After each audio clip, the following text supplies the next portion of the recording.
Alonso, ya estamos aquí otra vez con otro vídeo.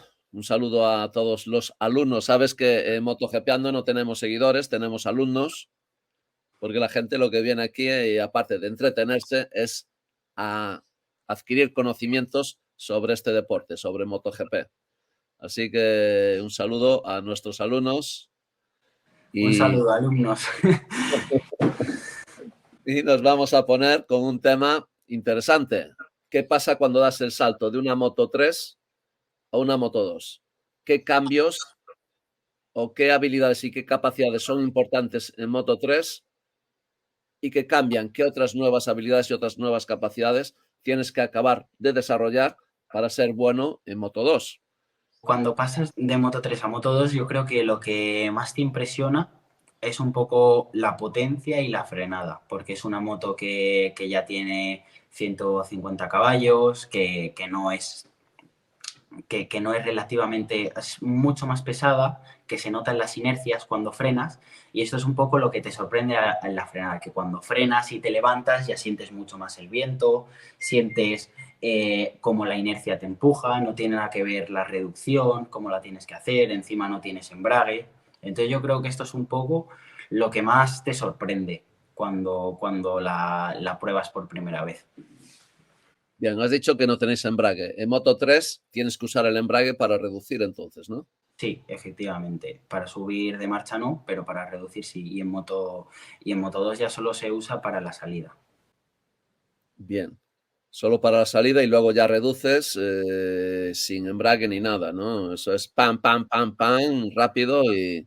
Bueno, no rápido, porque lo que tiene la Moto 2 es que si tú reduces como la Moto 3, que haces pum, pum, pum, lo que hace el blipper es que te abre la mariposa, que esto es, digamos, como si fuese el gas. ¿Qué pasa? Que si sube muchas revoluciones, te abre mucho el gas y, y cuesta parar mucho la moto.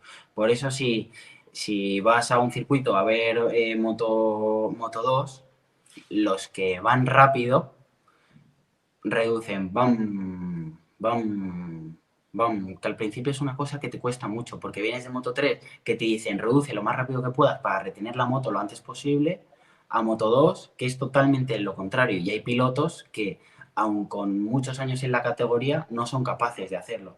Por ejemplo, yo que este año he mirado mucho la telemetría de Jorge Navarro, porque el año pasado estaba en mi equipo y era el rápido, a Jorge le costaba mogollón hacerlo y lleva muchísimos años en la categoría.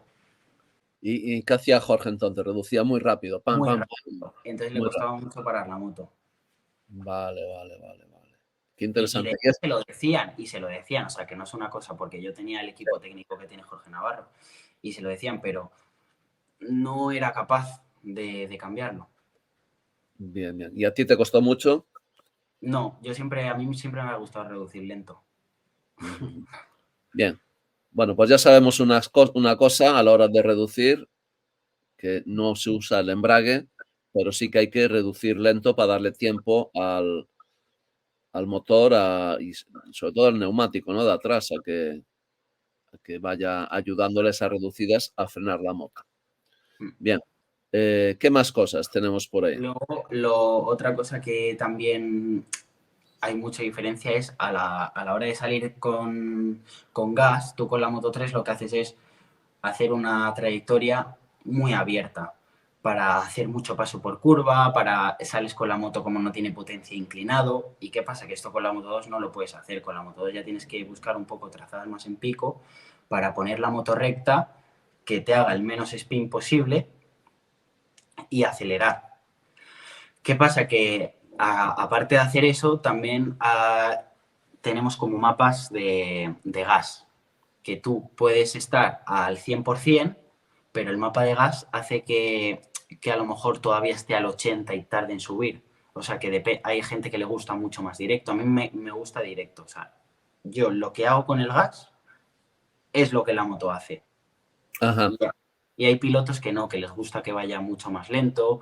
Obviamente en agua se suele poner más lento, que tarde un poquito más. Pero a mí me gusta directo. O sea, lo que hago con la muñeca es lo que pasa en la moto.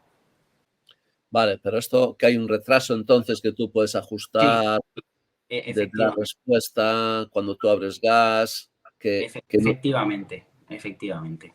Y Ajá, esto la gran mayoría de pilotos lo usan, pero a mí no me gusta mucho. Sí que es verdad que en circuitos ayuda porque tarda en entregar la potencia. Y entonces en circuitos donde a lo mejor usas la primera que sales muy inclinado, a lo mejor es muy nerviosa la moto y quieres que sea un poco más dulce, ¿sabes? Como si que te tarde en entregar la potencia. Y por ejemplo, en Aragón, cuando se puede ajustar de marcha en marcha, pues ajá. a mí primera me gustaba que fuese un poquito más dulce porque a la salida de las chicas si Bien, no se me bien. hacía muchísimo. Entonces, incluso lo puedes ajustar marcha en marcha Sí, para que la respuesta en cada salida de curva sea la óptima. Y esto es algo que la centralita tú lo programas para que te lo dé una respuesta a otra, ¿no? O sea, esto que lo haces con telemétrico. sí, eh, con el telemétrico. El mío se llama Andrea. Oye, Andrea, que aquí en este circuito quiero que ponerme la primera un poco más dulce. ¿Y qué pasa? Que tú tienes tres mapas, que a lo mejor si yo no suelo cambiar el mapa, pero si por lo que sea en ese circuito me ayuda, como era el caso de Motorland, a tenerlo un poco más suave, pues tienes, mira, en el mapa uno es el más suave de todos. El mapa 2 es un poquito menos suave y el mapa 3 es como lo tenías. bien, bien. Y con eso se va jugando. Y tú vas jugando con esto, ¿no? Sí. Pero claro, vas jugando en cada curva prácticamente también, ¿no? O sea, tienes que ir... Bueno, sí, depende. Si es una curva en particular, pues solo usas a lo mejor primero una curva, pues lo cambias. Y dices, vale, voy a hacer dos vueltas con el mapa uno, dos vueltas con el mapa 2 y luego voy a volver a probar el mapa 3 para recordarlo un poco mejor. Ajá. O sea, tú tienes que estar gestionando también esos botones, que es un extra añadido al trabajo que ya haces encima de la moto, claro. Sí. Bien. Y esto es una de las diferencias porque en Moto 3 no hay botones. Bueno, en Moto 3 hay botones, pero solo para el freno motor, que aquí también lo puedes cambiar, el freno Ah, motor. también ya tenemos en Moto 3, ya también hay freno motor. Sí, pero no se le suele dar tanta importancia porque al no tener tanta potencia y demás, como que el freno motor cambia, pero tampoco es una locura. En Moto 2 sí que puedes hacer que cambie mucho, mucho, Vale, mucho. vale. Y entonces el freno motor, por ejemplo, ¿dónde tú juegas con esto? ¿Lo haces en carrera? ¿Ya lo tienes programado cuando sales del boss? Eh, Bueno, yo salgo con siempre más o menos el mismo freno motor. Siempre. ¿Qué pasa? Que no todos los circuitos son iguales. Entonces, Andrea, sobre todo, que el telemétrico que tengo es un crack, me dice, oye Alonso, ¿te parece si probamos aquí un poquito más de freno motor? Y digo, venga, vale. Pero vamos, a mí el freno motor me gusta gestionarlo mucho con el freno de atrás. Yo en vez de freno motor me gusta usar mucho el freno de atrás. Lo que pasa que sí que es porque en cuanto pases de ciertos bares de freno de atrás, el freno motor deja de actuar. ajá, Sí, no sí. sabía esto. Entonces, si sabes usar el freno de atrás bien, te ayuda. Pero el problema es que es muy difícil usar el freno de atrás bien. Ajá. De hecho, a mí que en las curvas de derechas, depende de en qué curva me cuesta un poquito, sí que ahí es donde intento jugar con el freno motor. Bien, y tenéis también botones para el control de tracción en salida de curva, no solo en la frenada con el freno motor, sino en la salida. No, eso no lo ¿No? tenemos. No, No el lo control de tenéis. tracción no. Bueno, sí, es que tampoco se necesita, no es una locura lo que corre una Moto 2. Lo que sí que es verdad es que los neumáticos que tenemos, depende en qué circuito, no tienen la mejor adherencia, entonces hay que tener cuidado. Bien, bien, bien. Y tenéis, al ser un motor tricilíndrico de 800, ¿no? El motor que lleváis, el Triumph, 165. es un motor con mucho par, ¿no? Con mucho par, entonces siempre se juega a intentar salir, o sea, no estar a tope de revoluciones, porque ahí pierde mucho el motor. Entonces siempre se trata pues de estar en 9000 vueltas o así, que es donde el motor tiene su máxima potencia. Entonces Ajá. siempre se trata de estar por ahí, por esas vueltas. O sea, es un motor que te permite aparte jugar menos con el cambio, ¿no? Que si fuese un motor más puntiagudo. Sí, jugar, pero por ejemplo, mi equipo y yo jugamos mucho con el cambio, mucho, mucho. Sí, puedes Y sí, variar sí, las relaciones de cambio también. sí, sí, sí. Y depende de qué circuito nos ha ayudado mucho.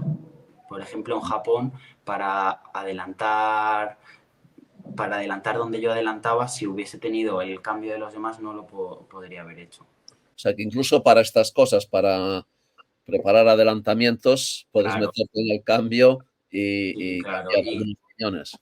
sí, sí, sí. Ajá, qué interesante. Bueno, para que veáis ya, ¿no? Hasta qué extremos se hila de fino para poder sacar rendimiento, que incluso se piensa en los adelantamientos a la hora de ajustar un cambio.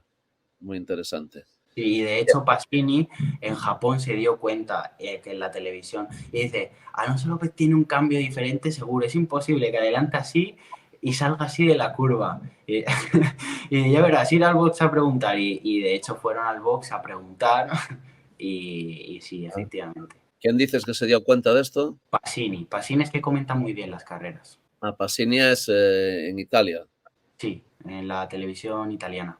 en la televisión italiana. Passini te refieres al piloto, ¿no? Sí, Matías. A Mattia Passini, un piloto con muchísima experiencia, que fue rival de mi hijo y que todavía aparece de vez en cuando por aquí en Moto 2 sustituyendo a alguien, Y ¿no? Y todavía haciendo... te da algún susto, ¿eh? Todavía te da algún susto. Que Pasini, por ejemplo, salía séptimo en Mugello, salía octavo y estaba cuarto en la carrera de Misano. En Valencia hizo sexto, o sea que cuidado, que a la No, no, mitad no, de ella no. se pone de vuelta y media. Todavía podría estar perfectamente corriendo, no sé por qué no está ahí corriendo. En lo que respecta al pilotaje, hemos hablado un poquito de la puesta a punto de estas motos. En lo que respecta a los movimientos que tú haces encima de la moto, sobre todo, que es lo que más me interesa a mí, ¿qué variación hay de la Moto 3 a la Moto 2?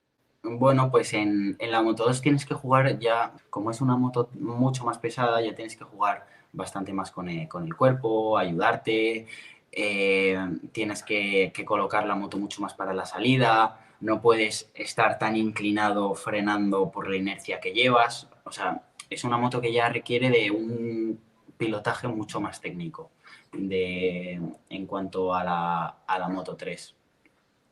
Bien, en los movimientos tuyos, ¿notas que te mueves más que antes o igual? O Porque lo que yo veo es que los pilotos altos ya no solo es el peso y la ergonomía en la Moto 3, sino que también es que a la hora de hacer los movimientos no estamos cómodos en la Moto 3. Entonces tenemos muchas limitaciones en cuanto a hacer lo que de verdad nos gustaría.